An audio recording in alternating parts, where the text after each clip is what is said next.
नमस्कार, मैं डॉक्टर अनुज शर्मा, स्पर्श physiotherapy clinic, Dehradun, physiotherapist and lifestyle coach. आज का हमारा टॉपिक है घुटने का दर्द और ऑस्टियोआर्थराइटिस नी। आज के हमारे टॉपिक में हम लोग डिस्कस करेंगे ऑस्टियोआर्थराइटिस नी होता कैसे है, उसके साइंस एंड सिम्टम्स क्या होते हैं और उसको हम ठीक कैसे कर सकते हैं। ऑस्टियोआर्थराइटिस नी में घुटने में क्या क्या चेंजेस आते हैं और कैसे डायग्नोस होता है, अभी हम डिस्कस करेंगे उसके बारे में। इसका मेन जो डायग्नोसिस है वो होता है एक्सरे के थ्रू, यानी घुटने का एक एक्सरे लिया जाता है सामने से और साइड से। एक्सरे को प्रॉपर स्टडी करने के बाद हमें पता लगता है कि ऑस्टियोआर्थराइटिस किस स्टेज पे है। अब हम कुछ इस पिक्चर के थ्रू समझेंगे कि ऑस्टियोआर्थराइटिस में घुटने के दर्द में क्या क्या दिक्कतें आती हैं। ये जो है बोन, इसे फीमर बोन बोला जाता है। ये नीचे हड्डियां होती हैं, इसे टिबिया फिब्यूला बोलते हैं, और ये ऊपर जो कटोरी जैसी है इसे पेटला बोलते हैं। ये चारों हड्डियां मिलके यहाँ पे जो जोड़ बनाती हैं उसे घुटने का जोड़ बोलते हैं। अब ऑस्टियोआर्थराइटिस में क्या होता है, मेनली ये जो हड्डी नीचे आ रही है और ये हड्डी ऊपर आ रही है, फीमर और टिबिया, इसके बीच में जो गैप होता है इसके अंदर एक कैप्सूल बना हुआ होता है जिसे हम लोग साइनोवियल कैप्सूल कहते हैं। साइनोवियल कैप्सूल में क्या होता है, एक फ्लूइड होता है यानी लिक्विड होता है जो कि साइनोवियल फ्लूइड कहलाता है। अब ऑस्टियोआर्थराइटिस में क्या होता है, ये हम लोग ने बात करी एक नॉर्मल घुटने की। ऑस्टियोआर्थराइटिस में क्या होता है, ये जो फ्लूइड है यानी जो साइनोवियल फ्लूइड है इसकी कमी हो जाती है, और कमी होने की वजह से क्या है, हड्डियां एक दूसरे के करीब आ जाती हैं, यानी इनका डिस्टेंस कम हो जाता है। डिस्टेंस कम होने की वजह से घुटनों में घिसाव शुरू हो जाता है और जिसकी वजह से सूजन, तकलीफ़ या परेशानी आनी शुरू होती है, जो कि हमारी घुटने के दर्द की शुरुआत होती है। अब बात करेंगे साइंस एंड सिम्टम्स के बारे में, यानी किन लक्षणों से हमें पता लगता है कि हमें ऑस्टियोआर्थराइटिस नी है। ऑस्टियोआर्थराइटिस नी यानी घुटने के दर्द में सबसे पहले घुटने के चारों तरफ पेन होगा, यानी दर्द होगा हमें, और थोड़ी सी स्वेलिंग भी आ जाएगी किसी किसी केस में। उसके अलावा सबसे मेन साइंस एंड सिम्टम जो है वो है क्रेपिटस। क्रेपिटस का मतलब आप लेमैन टर्म में समझिए, घुटने को मोड़ने में या सीधा करने में हमें करड़ करड़ की आवाज़ आएगी, यानी कड़कड़ होगा घुटने में। इससे आपको पता लगेगा कि हमें घुटने की तकलीफ़ है, यानी ऑस्टियोआर्थराइटिस है। इसके अलावा सीढ़ियाँ चढ़ने उतरने में या पालथी मार के नीचे बैठने में हमें तकलीफ़ होगी। दिनचर्या में काफ़ी परेशानी होगी, जिससे चलने फिरने में भी एडवांस स्टेज में दिक्कत आ सकती है, जो कि मेन डायग्नोसिस है ऑस्टियोआर्थराइटिस का। अब हम बात करेंगे ऑस्टियोआर्थराइटिस किन किन लोगों में होता है, यानी कॉमनली किन लोगों में पाया जाता है।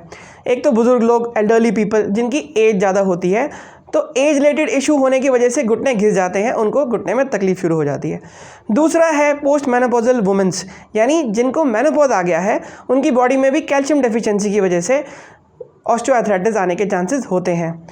और कारण है, कई लोग ऐसे जिनका प्रोफेशन ऐसा है जिन्हें घुटने पे जोर डाल के चलना होता है, जैसे यंग एज में एथलीट्स होते हैं, ओल्ड एज में उनको भी कारण होता है ऑस्टियोआर्थराइटिस होने का, जिन्हें घुटने पे ज़्यादा जोर डाला गया होता है।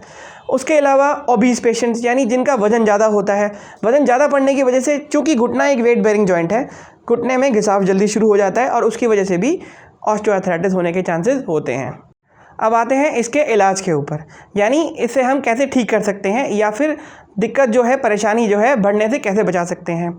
मेन चीज़ जो हम घर पे कर सकते हैं वो है गर्म पानी की सिकाई, यानी एक बाल्टी गर्म पानी ले लें, उसके अंदर नमक डाल दें और पैर डाल के उसके अंदर रखें, और एक मग लेके पानी उसके अंदर एक धार बनाएं घुटने से पैर की तरफ, जिससे कि सिकाई हो। कम से कम आधा घंटा दिन में, 1 हफ्ता, 10 दिन, 15 दिन, रेगुलर कितने भी दिन आप कर सकते हैं, 1 महीने तक भी कर सकते हैं, आपको उसमें आराम आएगा। कुछ दवाइयाँ होती हैं जैसे एंटी इन्फ्लामेटरी ड्रग्स कहते हैं, जैसे पेन किलर्स भी बोलते हैं लेमन टर्म्स में। अगर बहुत ज़्यादा तकलीफ है तो वो भी ले सकते हैं, जिससे सूजन कम होगा। उसके अलावा अगर कैल्शियम डेफिशिएंसी है, यानी आपने ब्लड टेस्ट कराया है, आपको पता है कि कैल्शियम की कमी हुई है या विटामिन डी की कमी हुई है, तो कुछ सप्लीमेंट लिए जाते हैं जो नॉर्मल मार्केट में आपको मिल सकते हैं, कैल्शियम सप्लीमेंट्स और विटामिन डी सप्लीमेंट्स। अगला है डाइट, यानी हम खान पान से कैसे अपने घुटने को ठीक कर सकते हैं या फिर जो घुटने की परेशानी है वो होने से बचा सकते हैं। मेन जो डाइट है वो कैल्शियम रिच होनी चाहिए, यानी किन किन चीज़ों में कैल्शियम होता है जिनका हम सेवन करें और हमें घुटने की तकलीफ़ ना हो, या अगर है तो ठीक हो जाए। पहली चीज़ है दूध से बनी हुई सारी चीज़ें, जैसे दही हो गई, पनीर हो गया, और उससे बनी हुई सब चीज़ें, जैसे कि मेन हल्दी वाला दूध है। उसके अलावा सब्जियां, हर तरह की सब्जियों में कुछ ना कुछ मात्रा कैल्शियम की ज़रूर होती है, तो सीज़न की जो भी सब्जियां हैं उनका सेवन ज़रूर करें। नियमित रूप से सलाद खाएं, बहुत ज़रूरी है, उसमें भी कैल्शियम आपको भरपूर मात्रा में मिलता है, साथ में फाइबर भी मिलता है। अब आती है तीसरी कैटेगरी जो होती है फ्रूट्स।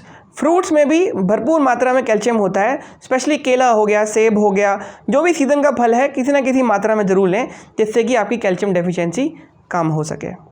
कुछ और चीज़ें होती हैं जैसे ड्राई फ्रूट्स। ड्राई फ्रूट में मेनली अखरोट, घुटने के दर्द में अखरोट बहुत अच्छा काम करता है। उसके अंदर ओमेगा 3 फैटी एसिड नाम का एक तत्व होता है जो कि घुटने में ग्रीस यानी लुब्रिकेशन बढ़ाने में हमारी मदद करता है। तो अखरोट लेने का एक मेन तरीका ये है कि रात में 2 अखरोट पानी के अंदर भिगो लें, सुबह उठ के उसका सेवन करें तो उससे फ़ायदा होगा। एक और चीज़ होती है जो वेजिटेरियंस को बहुत आराम से ले सकते हैं, वो उसे कहते हैं फ्लेक्स सीड यानी अलसी के बीज। अलसी के बीज भी अगर एक ज़रा सी चुटकी सुबह या शाम हम सेवन करें, नियमित रूप से सेवन करें, तो उसकी वजह से भी घुटने में लुब्रिकेशन यानी ग्रीस बनने के चांसेस बढ़ सकते हैं। नॉन वेजिटेरियन लोगों के लिए फिश लिवर ऑयल कैप्सूल्स जिसके अंदर ओमेगा 3 फैटी एसिड्स होता है उसका सेवन कर सकते हैं। बीइंग अ फिजियोथेरेपिस्ट, अब हम बात करेंगे कुछ एक्सरसाइज के बारे में जो कि घुटने के दर्द में आराम देने में आपकी मदद करेगी। एक्सरसाइज बताने में मुझे ज्वाइन करेंगी डॉक्टर मोनिका नेगी, जो कि मेरे टीम की ही पार्ट है, स्पर्श फिजियोथेरेपी क्लिनिक की ही एक पार्ट है। ये डेमोस्ट्रेट करेंगी एक्सरसाइज कैसे करनी है। पहली एक्सरसाइज में क्या करना है, ऐसे एक टॉवल का रोल बनाना है। टॉवल के रोल को घुटने के नीचे लगाना है, ऐसे जो घुटने का गैप होता है यहाँ पे उसके बिल्कुल नीचे लगाना है और पंजा अपनी तरफ खींचना है। अब एड़ी बिना उठाए हुए घुटने को नीचे दबाना है, दबाइए। इसको नीचे दबा के 10 सेकंड होल्ड करना है, ढीला छोड़िए, फिर दबाइए, छोड़िए। पहली एक्सरसाइज 10 से 20 बार एक घुटने में। इसी एक्सरसाइज को फिर से टॉवल रोल को दूसरे घुटने के नीचे लगाएंगे, पंजा अपनी तरफ खींचेंगे, घुटना नीचे दबाएंगे, 10 सेकंड गिनेंगे, ढीला छोड़ेंगे। 10 से 20 बार एक घुटने में, 10 से 20 बार दूसरे घुटने में। दूसरी एक्सरसाइज में क्या करेंगे, इसी टॉवल रोल को एड़ी के नीचे रखेंगे, पंजा अपनी तरफ खींचेंगे, फिर घुटना नीचे दबाएंगे और काउंट करेंगे 10, 1 2 3 4 5 6 7 8 9 10। ढीला छोड़ेंगे, फिर से दबाइए। अब इसमें ध्यान ये रखना है कि घुटना नीचे दबना चाहिए। दबाइए, गिनिए 10, 1 2 3 4 5 6 7 8 9 10। छोड़िए, 10 बार एक टांग में, 10 बार दूसरी टांग में। सेम प्रोसेस, पंजा खींच के दबाना है, 10 सेकंड होल्ड करना है, ढीला छोड़ना है।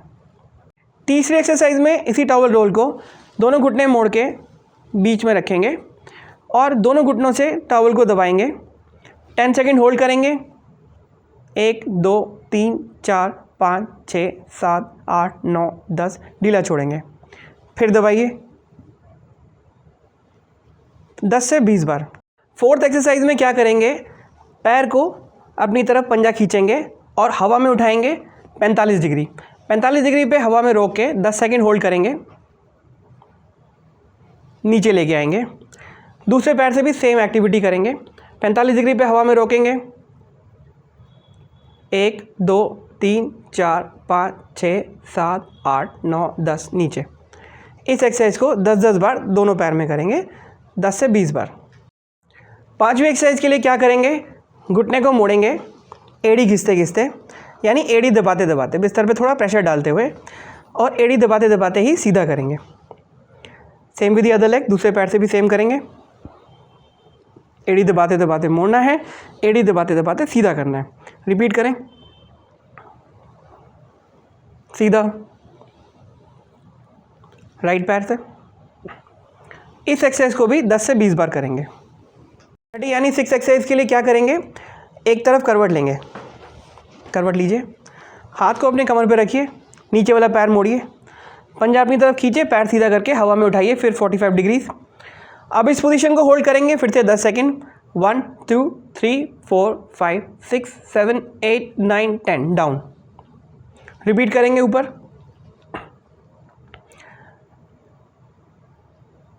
डाउन। 10 से 20 बार एक तरफ। पलट जाइए मेरी तरफ,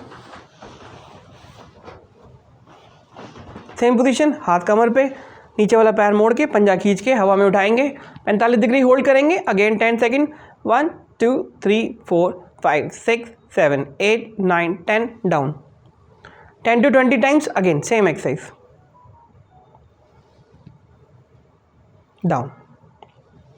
7th एक्सरसाइज के लिए क्या करेंगे, एक हाई पोजीशन में बैठेंगे, पलंग पे बैठ सकते हैं, ऊंची कुर्सी पे बैठ सकते हैं, हाथ रखेंगे पैर के ऊपर, एक पैर सीधा करेंगे ऊपर हवा में, टाइट करेंगे, काउंट करेंगे 10, 1 2 3 4 5 6 7 8 9 10, down. Same with the other leg, उठाइए, दूसरे पैर में भी सेम एक्सरसाइज, 10 सेकेंड होल्ड करेंगे, नीचे आएंगे, फिर रिपीट कीजिए 10-10 बार दोनों पैर में।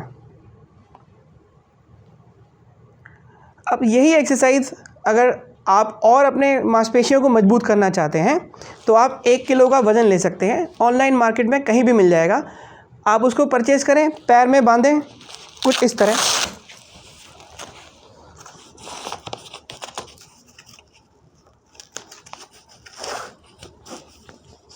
एक 1 किलो का, ये 1 kg वेट है, 1 किलो दोनों पैर में बांधें, यही एक्सरसाइज फिर से करें, इससे मांसपेशी में जल्दी फ़र्क पड़ेगा और तकलीफ़ जल्दी ठीक होगी। 7th एक्सरसाइज जो है वो एक रामबाण एक्सरसाइज की तरह है, दिन में किसी भी समय कर सकते हैं, हर 2 घंटे 3 घंटे पे जब समय मिले। टीवी देख रहे हैं, सोफे पे बैठे हैं, अखबार पढ़ रहे हैं, या सर्दियों में बाहर धूप सेक रहे हैं, कुर्सी पे बैठ के इस एक्सरसाइज को रिपीट करते रहें। Left right, right left write down. Thank you. Main precautions क्या होते हैं जिसकी वजह से हम घुटने में तकलीफ़ हो तो उसे बढ़ने से बचा सकते हैं। पहला प्रिकॉशन है पालथी मार के ज़मीन पे नहीं बैठना। आपको ज़मीन पे बिल्कुल नहीं बैठना, जिससे घुटने के ऊपर ज़ोर पड़े, उठने के टाइम पे ज़ोर पड़े, उससे घुटने की तकलीफ़ बढ़ने के चांसेस होते हैं। दूसरा, सीढ़ियाँ जितना कम हो सके उसका इस्तेमाल करें, क्योंकि सीढ़ियों चढ़ने उतरने से भी हमारे घुटने में तकलीफ़ बढ़ती है। उसके अलावा कोई भी ऐसा काम जैसे वज़न उठाना या घुटने के ऊपर जोर डालने वाला कोई भी काम ना करें। तो आज की वीडियो में इतना ही, मिलते हैं अगली वीडियो में, तब तक के लिए धन्यवाद। कृपया चैनल को सब्सक्राइब करें, लाइक करें और शेयर करें।